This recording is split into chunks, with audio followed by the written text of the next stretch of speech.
अगर आपका YouTube channel monetised है तो ये वीडियो आप लोगों के लिए बहुत ज़्यादा इम्पोर्टेंट बनने वाला है। और अगर मोनेटाइज नहीं है तो फिर ये और भी ज़्यादा इम्पोर्टेंट बनने वाला है, क्योंकि पिछले कुछ महीनों में बहुत सारे ऐसे YouTube चैनल्स हैं जो डीमोनेटाइज्ड हो गए हैं। एंड सबसे डेंजरियस बात यह है कि उन लोगों को यह पता नहीं है कि उसके पीछे का रीज़न क्या है, क्यों YouTube धीरे धीरे हजारों की तादाद में YouTube चैनल्स को डीमोनेटाइज कर रहा है। क्योंकि क्रिएटर को यह बात क्लियर नहीं है कि उसके पीछे का मेन रीजन क्या है, उसके चलते वो अभी भी कंफ्यूज्ड हैं कि एक्चुअल में हमें हमारे चैनल में क्या करना है एंड कैसे हम फिर से उसे मोनेटाइज कर सकते हैं। ये सवाल हर एक वो क्रिएटर का है जिसका चैनल ऑलरेडी डीमोनेटाइज हो चुका है। एक्चुअल में YouTube क्या चाहता है, कौन सेफ जोन में है एंड कौन डेंजरस जोन में है। और सबसे बड़ा सवाल इन सारे सवालों में से, क्या फेसलेस एंड AI वीडियोस खत्म होने वाले हैं? क्या वो सारे क्रिएटर अपना जो करियर है उसे खोने वाले हैं? और आज इस वीडियो में हम वो सारे डिटेल्स को ब्रेक डाउन करने वाले हैं एंड ये जानेंगे कि एक्चुअल में YouTube तुमसे क्या चाहता है। मैं पिछले कुछ सालों से YouTube पर काम कर रहा हूँ एंड ऑनेस्टली बताना चाहूँगा, मैं कभी भी क्रिएटर्स को इतना ज़्यादा कंफ्यूज नहीं देखा था। पहले गेम बहुत ज़्यादा सिंपल था, बस YouTube पर अपलोड करो, अच्छा खासा व्यूज़ लाओ, वॉच टाइम इंक्रीज करो एंड ऑटोमेटिकली तुम्हारा जो चैनल है वो मोनेटाइज हो जाएगा। लेकिन आज का जो YouTube एल्गोरिदम है ये बहुत ज़्यादा चेंज हो चुका है, यानी कि क्राइटेरियाज YouTube का बहुत सारे चेंज हो चुके हैं। आजकल YouTube सिर्फ आपका वीडियो नहीं देखता, उसमें वो ओरिजिनलिटी ढूंढता है एंड यहीं से ही मेन प्रॉब्लम शुरू होता है। तो चलिए ये पहले जानते हैं कि YouTube एक्चुअल में चाहता क्या है। तो YouTube का जो क्राइटेरिया है उसमें कहीं पे भी यही नहीं लिखा कि तुम फेसलेस वीडियो नहीं बना सकते या फिर AI वीडियोस बैन है। हाँ, लेकिन तुम ये बात बोल सकते हो कि वो अपने कुछ क्राइटेरियाज को बहुत ज़्यादा टाइटन किए हैं। उसके पीछे का रीज़न ये है कि बहुत सारे क्रिएटर ऐसे हैं जो कि रिपीटेटिव कंटेंट डालते हैं एंड बहुत सारे वीडियोस ऐसे हैं जिसमें ह्यूमन टच है ही नहीं। तो सवाल ये है कि एक्चुअल में YouTube कौन कौन से एरिया पे फोकस कर रहा है। तो मेन कुछ पॉइंट्स है, जैसे कि रिपीटेटिव कंटेंट, यानी कि बार बार आप एक ही कंटेंट को रिपीटेडली डाल रहे हो, बस कुछ फ्रेम में चेंज कर दिए या फिर और कुछ इमेज उसमें एक्स्ट्रा डाल दिए। तो ये जो चीज़ें हैं ये YouTube एक्सेप्ट नहीं करेगा। एंड उसके बाद आता है मास प्रोड्यूस्ड वीडियो, यानी कि सेम तरीके का वीडियो बहुत सारे आप प्रोड्यूस कर रहे हैं एंड उसे आप रिपीटेडली डाल रहे हो। देन आ जाता है रीयूज्ड कंटेंट, यानी कि YouTube को ऐसा नहीं लगना चाहिए कि आपका जो कंटेंट है वो बार बार आप उसे रिपीट कर रहे हो, चाहे आपका स्क्रिप्टिंग हो, चाहे आपका इमेजेस हो, चाहे आपका वीडियो हो। देन आता है लो एफर्ट AI वीडियोस। तो वहाँ पर क्या है कि जनरली बहुत सारे लोग आजकल टोटल AI के ऊपर डिपेंडेंट है एंड वो सीधा क्या करते हैं, बस स्क्रिप्ट निकाले AI से, इमेज जनरेट करवाए AI से, देन वीडियो भी बनवाया AI से एंड वॉइस भी AI से ही निकलवाए। एंड वो सारे चीज़ों को YouTube कंसिडर करता है लो एफर्ट वीडियो की तरह। और यहीं पे बहुत सारे क्रिएटर फंस रहे हैं जो कि पहले ये सारे तरीके या फिर ये सारे जो शॉर्टकट्स है उसे यूज कर रहे थे।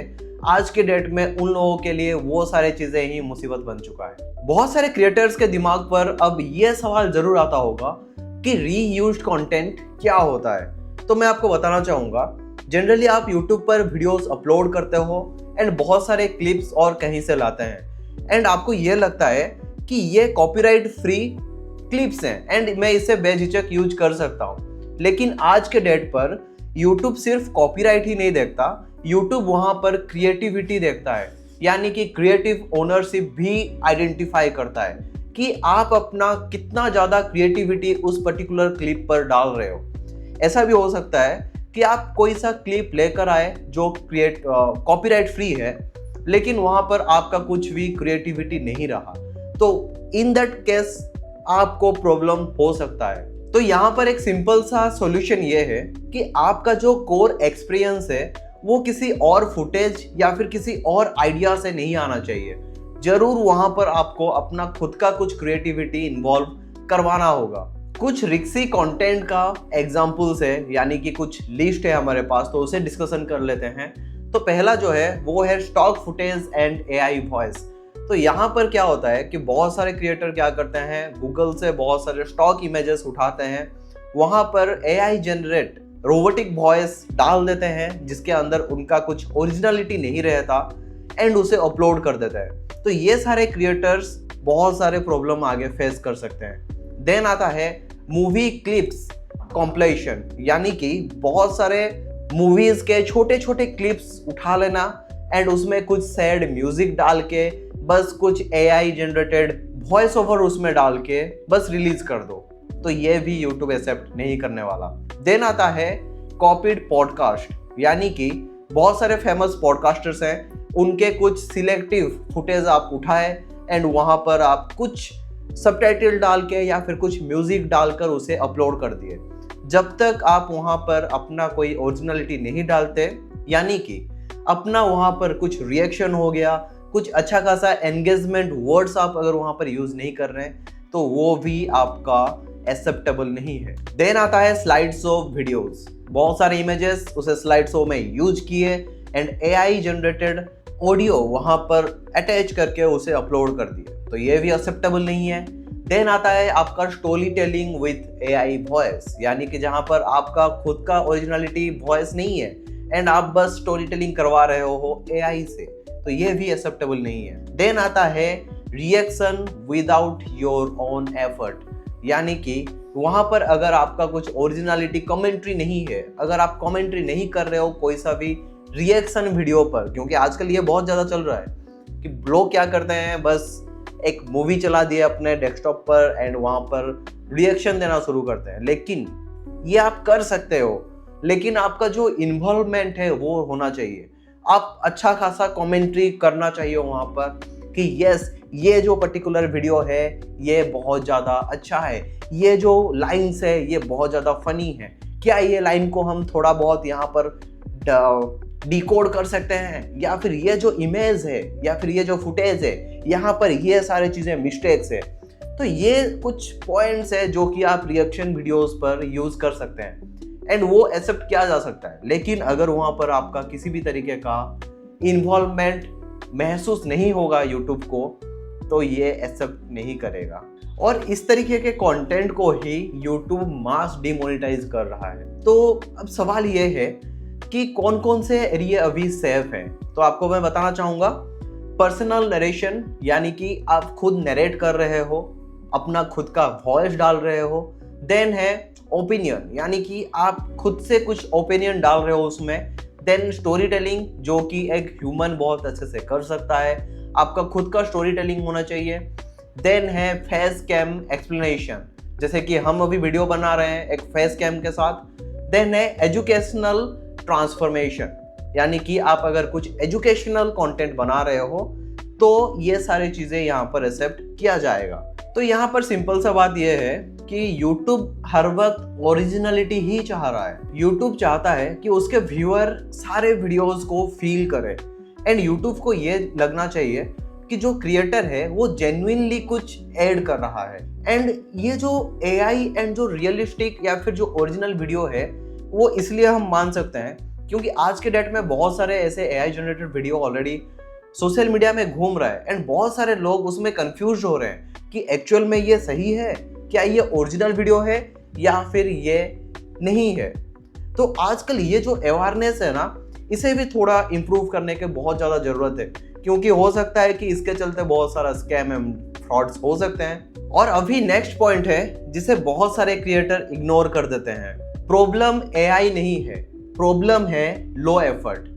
तो ये जो एक मिसकंसेप्शन है या फिर ये जो मिथ है कि YouTube AI वीडियोस बैन कर रहा है या फिर उसे प्रमोट नहीं करेगा, तो ये टोटली एक मिथ है।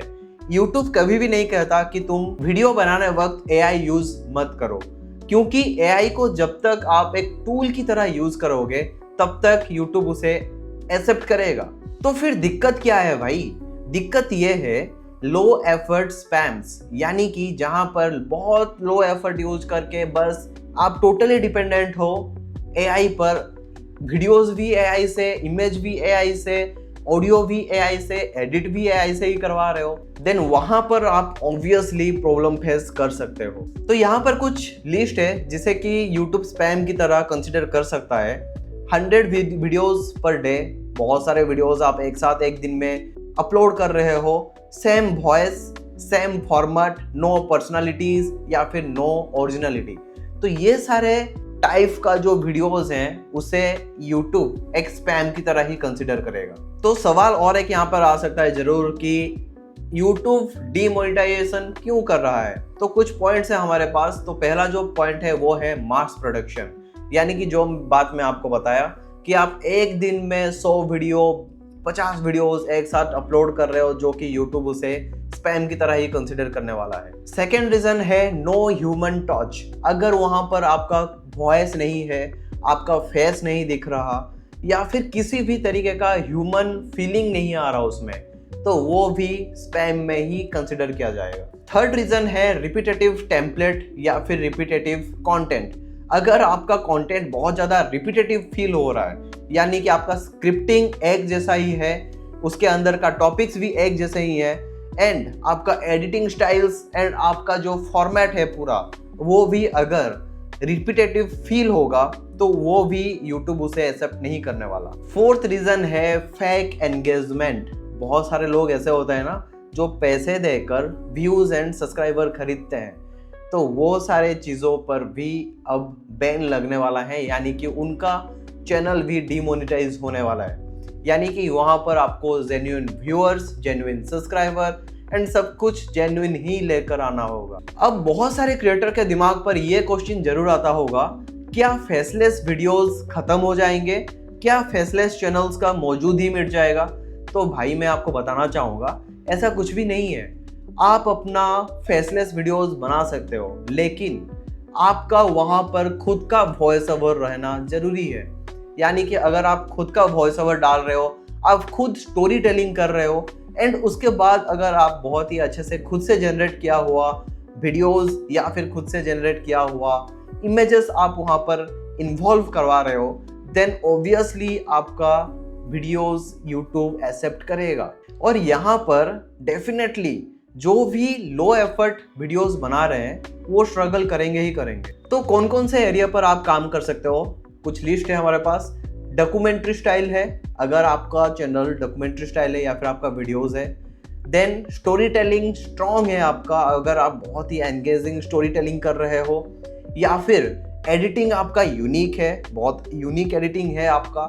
देन है नरेशन स्ट्रॉन्ग है, अगर आप बहुत ही अच्छे से बोल पा रहे हो, तो ये सारे चीज़ों को बहुत ही अच्छे से YouTube प्रमोट करेगा। और ऑनेस्टली मुझे ये लगता है फ्यूचर में YouTube ओरिजिनलिटी को और भी ज़्यादा पुश करेगा। तो अभी सवाल ये है कि क्रिएटर्स को क्या करना चाहिए। तो 5 ऐसे पॉइंट्स हैं हमारे पास, जिसके अंदर पहले आता है पर्सनल टच डालो, यानी कि उसमें आपका खुद का ओपिनियन रहना चाहिए। देन एक्सपीरियंस या फिर जो स्टोरी टेलिंग है वो बहुत ही अच्छे से होना चाहिए, लोग उसे एक्सपीरियंस कर सके। देन आता है सेकंड पॉइंट, जो है सिर्फ AI पर डिपेंड मत करो, यानी कि AI पर टोटली आप अगर डिपेंड करोगे तो वो स्पैम में जाएगा एंड आपका पूरा चैनल डिमोनेटाइज हो सकता है। देन आता है क्वालिटी ओवर क्वांटिटी, यानी कि आपको यहाँ पर क्वालिटी वीडियोस के ऊपर काम करना है, ना कि क्वांटिटी के ऊपर। ऐसा ना हो कि आप दिन में 10 वीडियोस, 20 वीडियोस डाल रहे हैं एंड उसे YouTube एक स्पैम की तरह कंसिडर कर दिया एंड आपका पूरा ही चैनल खत्म हो गया। देन आता है आपका ट्रांसफॉर्मेशन दिखना चाहिए, यानी कि आपका जो वीडियोस है उसमें ट्रांसफॉर्मेशन दिखना चाहिए, कुछ ना कुछ चेंजेस दिखना चाहिए। पहले वीडियोस से आज का वीडियो कुछ ना कुछ अलग होना ही चाहिए। देन आता है ब्रांड बनो यार, यानी कि आप अगर खुद से बनाओगे, खुद का एक्सपीरियंस उनमें डालोगे, खुद का कुछ पर्सनालिटी उसमें डालोगे, तो आपका एक ब्रांड जरूर बिल्ड होगा वहीं से। एंड लोग हर वक्त ब्रांड को ही रिकग्नाइज करते हैं, यानी कि जितने भी यूट्यूबर्स हैं जो आज के डेट में सक्सेस हैं, मैं एक्चुअल सक्सेस वाले यूट्यूबर का बात कर रहा हूँ, उन लोगों का बात नहीं कर रहा जो कि कॉपी करके अपना चैनल ग्रोथ किया है। मैं ओरिजिनल क्रिएटर्स के बारे में बात कर रहा हूँ। अगर आप ओरिजिनल हो तो लोग आपको एक डिफरेंट आइडेंटिटी से पहचानेंगे एंड वहीं से ही आपका ब्रांड वैल्यू बिल्ड होगा। तो होप ये जो पूरा वीडियो है ये आपको पसंद आया होगा, कुछ नया सीखने के लिए मिला होगा। अगर आपको लगता है कि यहाँ से आपको जरूर कुछ नया सीखने के लिए मिला है, देन प्लीज़ लाइक करो, शेयर करो एंड कमेंट करो कि नेक्स्ट वीडियो में हम क्या कुछ बात करेंगे। मिलते हैं नेक्स्ट वीडियो पर कुछ नया आइडियाज एंड कुछ नया कॉन्सेप्ट के साथ। तब के लिए कीप क्रिएटिंग।